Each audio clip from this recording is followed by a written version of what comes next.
नमस्कार दोस्तों, आपको याद होगा देश में 1 फरवरी को जब हमारे यहाँ पर बजट निकल रहा था, लेकिन म्यांमार के अंदर तख्ता पलट हो रहा था। वहां पर जो सिविलियन गवर्नमेंट है वो हटा दिया गया था म्यांमार आर्मी के द्वारा।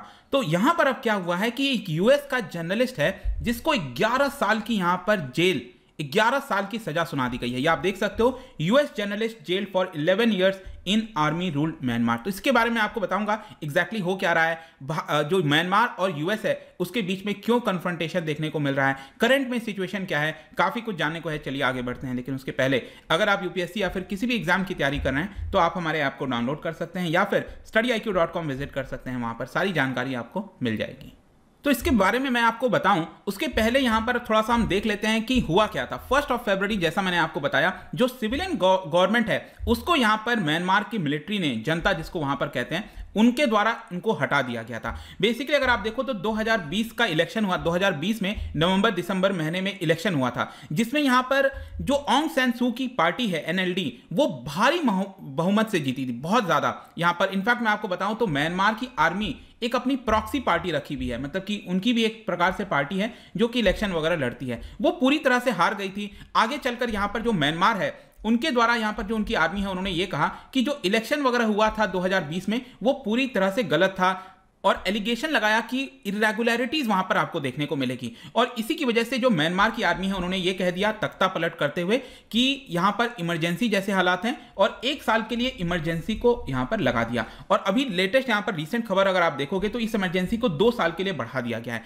म्यांमार आर्मी का यह कहना है कि 2023 तक कहीं ना कहीं जो स्थिति है वो सुधर जाएगी।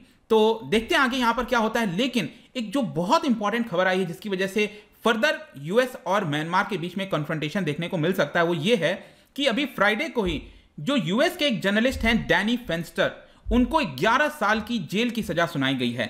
अगर मैं आपको बताऊं तो वो इस समय 37 इयर्स के हैं और उनके ऊपर 3 तरह के कुछ चार्जेस वगैरह लगाए गए हैं। और वो जो जर्नलिस्ट हैं वो म्यांमार बेस्ड एक मैगजीन है, ऑनलाइन मैगजीन है जिसका नाम है फ्रंटियर म्यांमार। ठीक है, तो ये एडिटर थे ऑनलाइन मैगजीन फ्रंटियर म्यांमार के। और यहां पर जो आर्मी है उनका कहना है कि नहीं, वो एक दूसरी मीडिया फॉर्म के साथ काम कर रहे थे जो कि बैन है म्यांमार के अंदर। मैं आपको आगे बताऊंगा कि म्यांमार की आर्मी क्या कह रही है और जो फ्रंटियर म्यांमार है, ये जो मैगजीन है, उनका यहां पर क्या कहना है। लेकिन ये जो unlawful association act and the immigration act है, इसके तहत यहां पर कन्विक्ट करते हुए उनको 11 साल की सजा हुई है। और परेशानी वाली ये बात है कि ये जो भी आपका कंडक्ट हुआ है, मतलब कि जो भी सुनवाई वगैरह कोर्ट का हुआ है, वो यंगून आपको पता होगा, पहले ये जो कैपिटल था यहां पर आप देख सकते हो। अभी तो क्या है, नए पेज तो है, उसके एकदम सदर्न साइड में आप देखोगे तो यंगून आपको देखने को मिलेगा। तो वहां पर जो जेल है उसके अंदर एक क्लोज ट्रायल चला था, बेसिकली आप कह सकते हो। तो किसी को पता नहीं है कि एग्जैक्टली हो क्या रहा था वहां पर, किस तरह से चीजें हो रही थी। जो फ्रंटियर मैगजीन है, ऑनलाइन मैगजीन है म्यांमार की, जिसके अंदर वो काम कर रहे थे, उनका कहना है कि जो भी इस समय सेंटेंस सुनाया गया है, it is very harsh under the law, मतलब इसकी कोई जरूरत नहीं थी लेकिन जानबूझकर यहां पर ऐसा किया जा रहा है। इसके अलावा मैं आपको एक और इंपॉर्टेंट चीज बताता हूं कि अभी तो उनको 11 साल की सजा सुनाई गई है, इसके अलावा 2 और चार्जेस लगाए गए हैं जिसको लेकर जो ट्रायल है वो 16 नवंबर से स्टार्ट होने वाला है। और उसमें अगर आप सेंटेंस देखोगे ना तो 20 साल तक की सजा हो सकती है। तो ये अभी तो 11 साल है, हो सकता है आगे चलकर उनको 20 साल तक की भी सजा हो जाए। तो there is absolutely no basis. यहां पर जो फ्रंटियर म्यांमार हैं, जो उनके एडिटर इन चीफ वगैरह हैं, उनका यही कहना है कि जिस प्रकार से कन्विक्ट किया गया है वो पूरी तरह से गलत है। हमारी लीगल टीम ने क्लियरली डेमोन्स्ट्रेट किया था कि जो डैनी फेंस्टर हैं वो म्यांमार नाव के लिए काम नहीं कर रहे हैं। यहां पर म्यांमार आर्मी का ये कहना है कि ये जो डैनी फेंस्टर हैं वो म्यांमार नाउ, एक और यहां पर मीडिया हाउस है, उसके लिए काम कर रहे हैं। लेकिन फ्रंटियर ने ये कह दिया कि देखिए आप पूरी तरह से गलत कह रहे हो। इनफैक्ट पिछले साल 2020, मतलब जब आपने तख्ता पलट नहीं किया था, म्यांमार आर्मी का रूल नहीं आया था वहां पर, उसके पहले से वो हमारे कंपनी को ज्वाइन कर चुके थे और इसलिए इस तरह से उनके ऊपर सजा सुनाना वो यहां पर गलत होगा। इनफैक्ट मैं आपको बताता हूं, इसी साल जुलाई के महीने में जो अमेरिका में सेक्रेटरी ऑफ स्टेट हैं एंटनी ब्लिंकन, मतलब जो एक्सटर्नल अफेयर्स मिनिस्टर हमारे जैसे होते हैं, तो एंटनी ब्लिंकन का यहां पर बातचीत हुआ गवर्नर से, मतलब जो डैनी फेंस्टर हैं वो अमेरिका के मिशिगन स्टेट से बिलोंग करते हैं। तो मिशिगन स्टेट के जो गवर्नर हैं उन्होंने यहां पर बातचीत की सेक्रेटरी ऑफ स्टेट से कि उनको जल्द से जल्द रिलीज कराया जाए। तो यहां पर उन्होंने आश्वासन दिया कि हम म्यांमार से उनको ला कर रहेंगे। लेकिन अभी तक ये पूरा जो मामला है वो काफी ज्यादा गहराता जा रहा है। अब क्वेश्चन आता है कि ये पूरा केस था क्या, क्यों उनके ऊपर। देखिए जो डैनी फेंस्टर हैं उनको 24 ऑफ मई, इसी साल 24 ऑफ मई को यंगून इंटरनेशनल एयरपोर्ट से अरेस्ट कर लिया गया था। बेसिकली वो वहां से कुआलालंपुर जा रहे थे, मलेशिया जा रहे थे, और फिर वहां से वो यूएस जाने वाले थे, लेकिन उसके पहले ही वहां पर उनको अरेस्ट कर लिया जाता है।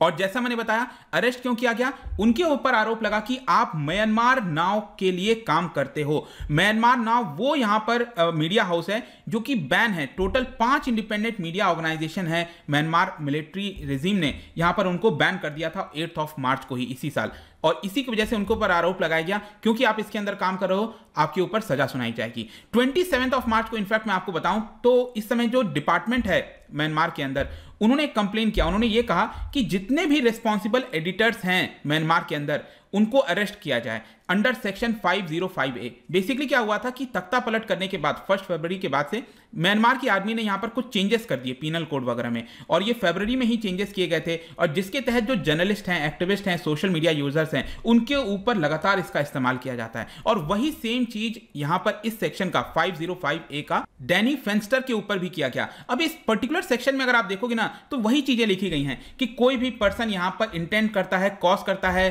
फियर क्रिएट करने की कोशिश करता है। मतलब अगर आप मैगजीन में लिख रहे हो कि जो म्यांमार की आर्मी है वो गलत कर रही है, तो आप फियर क्रिएट कर रहे हो, आप फॉल्स न्यूज दे रहे हो, तो आपके ऊपर यह सेक्शन लगाया जा सकता है। इनफैक्ट अगर कोई भी पर्सन गवर्नमेंट एम्प्लॉय को थ्रेट करता है, आर्मी को थ्रेट करता है, तो भी हम आपके ऊपर इस तरह के चार्जेस लगा सकते हैं। तो म्यांमार की आर्मी ने यही चार्ज फेंस्टर के ऊपर लगाया, लेकिन जैसा मैंने आपको बताया कि फेंस्टर जो है वो ऑलरेडी 2020 में ही उसको छोड़ चुके थे, म्यांमार नाउ को ये छोड़ चुके थे, और 1 महीने के बाद ही अगस्त के महीने में ही उन्होंने फ्रंटियर नाउ को यहां पर फ्रंटियर म्यांमार को ज्वाइन कर लिया था। तो इसी की वजह से काफी क्रिटिसिज्म हो रहा है कि क्यों इस तरह से जो म्यांमार की आर्मी है एक यूएस के जर्नलिस्ट को, यूएस का सिटीजन है, उसको यहां पर जो काम कर रहा था म्यांमार में, उसको अरेस्ट कर लिया है। अब क्वेश्चन आता है इसका सिग्निफिकेंस क्या है। देखिए यहां पर किस तरह का मैसेज सेंड करना चाह रही है पाकिस्तान की आर्मी। एक तो मैसेज ये है कि देखो जितने भी जर्नलिस्ट हैं म्यांमार के अंदर, आप सुधर जाइए, क्योंकि अगर हम एक यूएस सिटीजन जर्नलिस्ट को अगर हम अरेस्ट कर सकते हैं तो हम कुछ भी कर सकते हैं, फिर तो आप तो क्या ही चीज हो।